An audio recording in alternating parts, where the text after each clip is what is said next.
AGL Bardock, on release on Saiyan Day of 2020, was he good or was he bad? That is exactly what we'll discuss. But first, it is time for the subscriber challenge. Now, I want you guys to either pick heads or tails.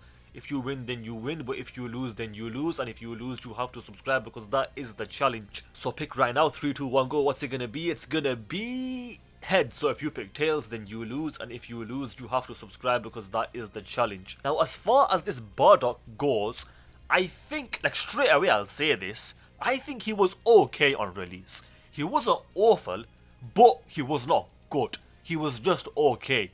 I would say he was in between complete mid and good. Like, he was in between there. Like, he was acceptable. And the reason I say that is because in Extreme SBR, which is the content that he introduced, he was awful in that SBR. He was disgustingly bad there. He would get destroyed.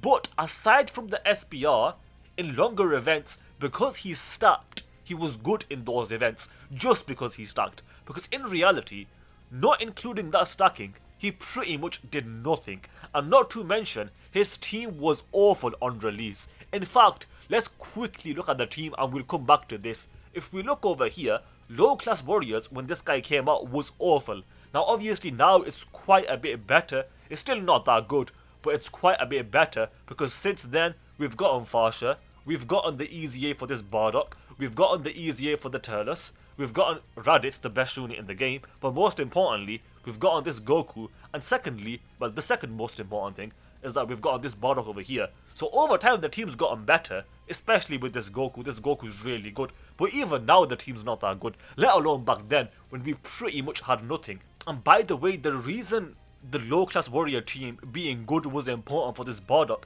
is because number one, he led the team, but number two, this Bardock got buffs for each ally on your team who was in that category. And like I said, there was no one on that team that was that good, so it was difficult to get this part of the passive.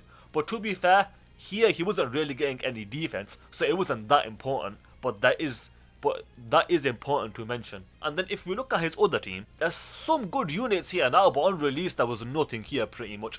Because now obviously we've gotten Piccolo, we've gotten this Cooler, we've gotten this Freezer. To be fair, the extreme units here are not that bad now, because even the SL is pretty decent. But there's not much coherency here.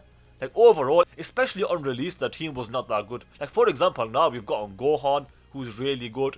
We've got this Bardock, who's really good with the Easy A. Speaking of which, I cannot wait for this Bardock's Easy A to come to global, because I really am a fan of that Easy A.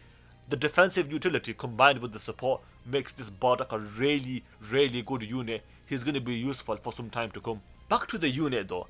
And furthermore, this part of the passive, these kinds of restrictions should be only given to free-to-play units. Like, what is this?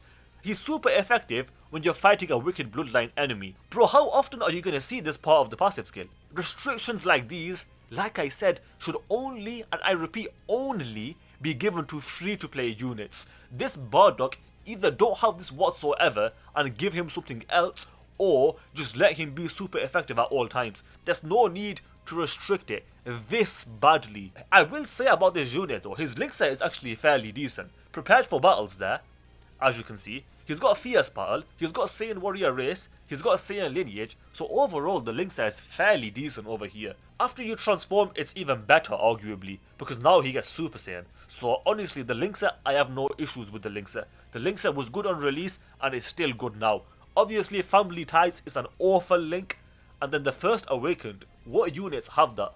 I wonder. Yeah, hardly anyone. Yeah, that's an awful link. The First Awakened has got potential to be good, 25% attack and 10% defense, but hardly any units in the game have that link. Yeah, these two links were awful, but the rest of the links were pretty decent. To be fair though, Saiyan Pride, a lot of the units that you would run with this unit would not have Saiyan Pride, but at least the rest of the link set was really good and is really good. Like I said though, this guy would have been good in long events because he stacked defense, so that is important. But what I would say is, after the transformation, he should still be stacking defense without a shadow of a doubt. He should still be stacking defense because what he got was not that impressive. The transformation was not that impressive, if I'm being honest. And secondly, switch that around, because as it is, he got 180% attack and only 100% defense at the start of turn.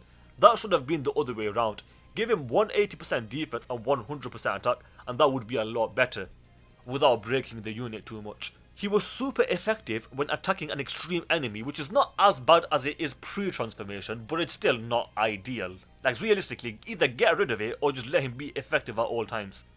It's as simple as that. He gave himself ki, which is okay, we'll take it, can't complain, and then chance of performing a crit and chance of dodging plus 18%, and reduced damage received by 80% for the first 5 turns. This part of the passive should definitely, without a doubt, have been permanent. There was no need to restrict it to 5 turns, because realistically, if they made that change, it would not have broke the unit.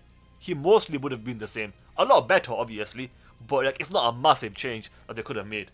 Like, it's a realistic change that they should have and could have made. And furthermore, that's one change that I would make. And the second change that I would make is let him permanently stack defense. Keep this the same if you really want to, but at the very least, still let him stack defense, just like he does before the transformation. And once again, completely get rid of that restriction. There's no need to have that. Best case scenario, just get rid of that restriction, and he's a lot better. Because as he was a good unit on release. Good is a strong word. He was somewhere in between meh and good. He was okay, he was acceptable, and that's all I will give him.